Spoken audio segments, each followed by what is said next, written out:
Hey guys, welcome back. Thanks for coming to hang with me again. Hope you guys are having a great week. It's been a pretty interesting week of stories. There's a lot going on, and it's also Hell Week because everyone is getting ready for the holidays. I don't know if you have everything done. Every year, I think I have everything done, and then, of course, 17 things pop up, and I realize I actually don't have everything done early. So I'm like everyone else, running around at the last minute. But the other team that is running around is the New York Jets, and that's where we're going to start. That was a sloppy transition, but we're just going to act like that was a normal thing to say. So the New York Jets are one of my favorite teams to talk about, mostly because they do us the favor of being dysfunctional and interesting, as opposed to dysfunctional and incredibly boring.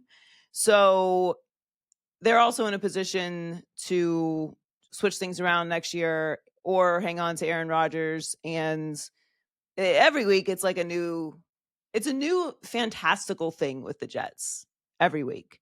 And it always amazes me how they manage to find new and interesting ways to be terrible at as an organization.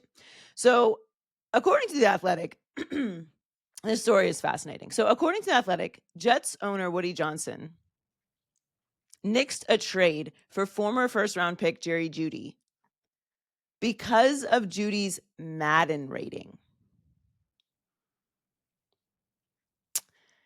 So apparently, this is reinforcing the alleged influence that Johnson's teenage sons have over the team. Don't know what's going on with my voice. The Jets are a Barnyard musical. Let me just repeat what I just read, because maybe you didn't hear it the first time. Woody Johnson nixed a trade for former first-round pick Jerry Jeudy because of Judy's Madden rating. For the record, while Jerry Jeudy has been a very frustrating fantasy football player, although I'm quite sure that's going to be the next story that comes out of the New York Jets, Jeudy is having a career year. He's setting a career benchmarks in receptions and yards, and the Jets receiving group is 18th in yards and 20th in yards per reception. And of course, we always have to mention that this will be the 9th consecutive losing season for the Jets and 13th and 14th seasons of missing the playoffs. So it's been 14 consecutive seasons since they have made the playoffs. 2010, great year. My brother was there. The Jets they're a parody of themselves at this point. And while New York football overall is down bad, the Giants are also an awful organization. They just can't top what the Jets have going on. It's just bizarre how people manage to run organizations into the ground. I just could never imagine being that bad at anything. I don't know that I am that bad at anything. I don't know that you're that bad at anything. Like, it's impossible to be this bad at running an organization. Every time I think an owner cannot impress me with their dysfunction, someone's like, hold my beer, hold my champagne, bro. I can figure it out. Hold my caviar. I have this incredible idea to fuck this organization up even more. Insane. This is, and it's completely believable. Like, completely believable. If I said this about certain organizations, you wouldn't even give it a second thought. This is completely believable, and they're just a Barnyard musical. They continue to level up, and they have to figure out what they're doing with Aaron Rodgers. And when he was asked about returning to the Jets and possibly mentoring a young quarterback, he said, "So if the Jets asked me back and they drafted a guy, I'd mentor the hell out of him if I was playing, and I'd try as well as I could to keep him on the bench." Well, I mean, let's be honest. If Aaron Rodgers wasn't Aaron Rodgers and there was any other option at quarterback for the New York Jets, he would be on the bench. Now, I'm not saying that Aaron Rodgers doesn't have a wealth of knowledge in this game. I'm just suggesting that perhaps he isn't the best mentor. He's not known for being the jolliest of guys. And while I don't necessarily know that you have to be jolly in order to be a good mentor, I do think you have to be accessible and open and all of those things. He had a very different response when Jordan Love was drafted. Now, one could argue that Love's ascension into the role of franchise quarterback sitting behind Aaron Rodgers was actually great mentorship because Jordan Love is very good. But maybe perhaps that's because Jordan Love is very good and because the Packers are a well-run, good organization. I don't know how it worked out for Zach Wilson. The Jets ended up trading him. And Rodgers is having the worst year of his career. He is one loss away from setting a career high in losses. 6.7 yards is the lowest of his per attempt is the lowest of his career. He's 21st in QBR. Jameis Winston and Drake May are ahead of him in that. Jameis, who just got benched. Now he's still under contract next year for $23 million. I don't think he's going to be with the Jets next year. I don't see how this continues. I don't want to see it continue.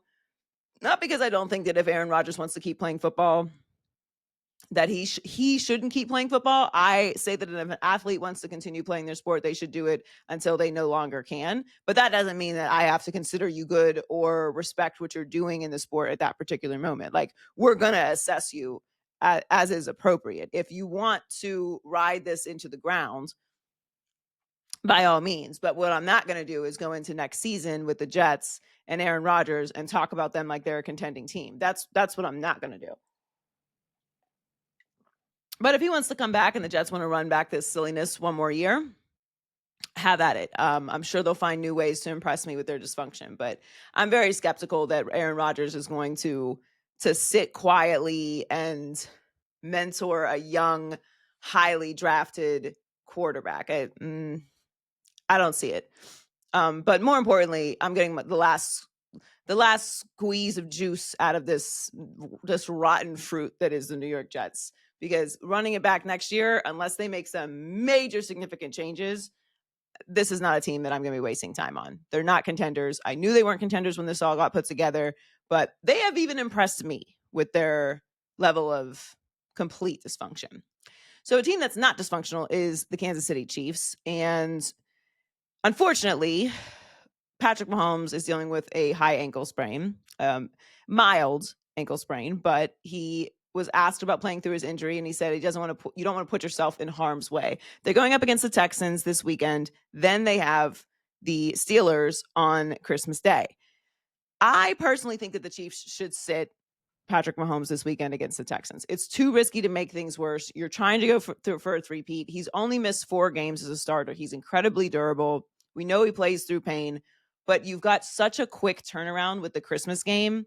And while I don't think you have a ton of wiggle room if you want to hold on to the number 1 spot, you do have a little bit of a cushion. Carson Wentz, obviously, at one point was a very good starter in this league. He hasn't been in a very long time. This Kansas City team is not the team that was rolling that could pop in anyone and, hold court. They've been barely winning, and that's with Patrick Mahomes. So I don't know that they'll get a win against the Texans or even be able to be in that game. But you're not winning without Patrick Mahomes down the stretch, and you need him to be healthy. They have the 3rd best odds to win the Super Bowl, slightly behind the Bills and Eagles right now. I'd have him ready for the Christmas game in Pittsburgh on Wednesday. Just give him the extra rest. Obviously, the Texans are a really good team. You'll probably take the L. But if the Bills win out to finish 14-3 and the Chiefs lose twice to finish 14-3, the Bills are going to get the number 1 seed because they beat the Chiefs. Now, the Chiefs in years past, that hasn't mattered to them. We've seen them do this every which way, but I think this year, the way that this team is playing with Patrick Mahomes dealing with an injury this late in the season, I would sit him this weekend and play him on Wednesday. Now, of course, I am not a medical doctor, of course. I'm not a medical doctor. I don't know what his situation is, but reading the tea leaves of how he's even talking about this injury, saying you don't want to put yourself in harm's way, and Andy Reid talking about Carson Wentz, I'm guessing that that's what we're going to see this weekend against the Texans, that Carson Wentz will start and they'll give him a rest. If they had a full week, if they had more time for him to recover, then maybe this would be a different story. But with the quick turnaround of the Christmas game, I just don't see why you risk it. You have a little bit of a window. They don't have an easy stretch down to finish the season. But I do think that this weekend against the Texans, you sit him, you play him against the Steelers, and then you play him against the Broncos to finish the season. And hopefully he's healthy going into the postseason. You get that bye, and he gets an extra week of rest. That's what I would do. So, of course, we've been talking a lot about Deion Sanders and him potentially staying at Colorado, him potentially leaving for the NFL, him leaving for the Cowboys, him leaving for the Raiders. There's all these swirling rumors. And Deion came out and said, I love Boulder, Colorado. I have every intention, every plan in the world to be coaching for the Colorado Buffs from here on. I want to finish here. I want to put the flag. I want my name on the mountains out there. I want to put my flag down in Colorado. Now, this is a very committal statement from Deion, but that's what he has to do right now. Deion Sanders is still recruiting. If he doesn't end up going to the NFL, which obviously we are speculating on a lot of these coaching changes, there's 3 coaching openings right now. And Deion Sanders is projected to go to places where they already have coaches, the Raiders, the Cowboys, etc. So I just don't see what benefit it is for him to not be committal to Colorado at this point. Now, listen, if he changes his mind and ends up going to the NFL, if they fire Antonio Pierce and he goes to the Raiders with Shador, great. Everyone's going to bring this quote up, and in 2 years, no one's going to care. He is supposed to say this because he's recruiting and he needs to convince the recruits that are coming in that he is going to be there. So he still works there, and these places that we're speculating about still have head coaches. So maybe we're getting ahead of ourselves. Maybe he does love Colorado that much. Maybe he, wants to stay there forever, and we're just putting our own projections and hopes onto Deion Sanders. Maybe he's ready to let Shador fly, and he has no interest in coaching in the NFL. Maybe all that's true. I will believe it after this coaching cycle, after I see it all land. They did land Caden Sattler yesterday. He's a top quarterback in the portal and a number 2 overall recruit in quarterback Julian Lewis. He signed 3 of the top 300 players in this class. So he is still recruiting. He's still building a team. He's still, re-upping from whatever losses he's going to take from Travis Hunter and Shador and others that are leaving. So I really think this is just a recruiting statement, but we'll see once Black Monday happens and all the coaches that we think are going to get fired or don't, we'll have a better idea of what Deion Sanders is going to do. But I'm not going to overreact to this statement. All right, time for the YouTube comments. Antonio Ross 3760, great perspective on the Lions' injury problems. The positions that are most crucial are definitely going to be impactful in being successful in the playoffs. Yeah. They are dealing, I think they have 22 players that are out or on IR, and 16 of them are on defense. That's tough. That's tough to overcome. I'm rooting for them. I think their offense is good enough, but it's really going to depend on matchups and how everyone else looks health-wise once we get into the postseason. Only morale, Joy, stop riding waves. You gas up Josh Allen every year, and we know how that ends up. Well, yeah, because Josh Allen is one of the best players in the league. I don't think I need to gas him up. He's going to win the MVP this year. Like, it's going to take a lot to rip the MVP out of his hands. They play the Patriots twice and the Jets to finish the season. He's going to put up some monster numbers over the next 3 weeks. And depending on how things go with the Chiefs, they may get the number 1 overall seed. I'm not riding waves. He's probably going to win the MVP. The Supersonics is back in Seattle. I think that's the name. It's special that Travis Hunter won the Heisman Trophy because he's the only one who's playing on both sides. I agree. I don't understand what the pushback was. He won convincingly. He had an unbelievable season. It doesn't always have to go to quarterbacks. I think he absolutely deserved it. And playing both sides of the ball is unbelievable. Casey Dog 9779, you were definitely the girl in school who knows more about sports than the guys. Your facts are so on point. Thank you. It's not a competition about who knows more, but I appreciate the compliment.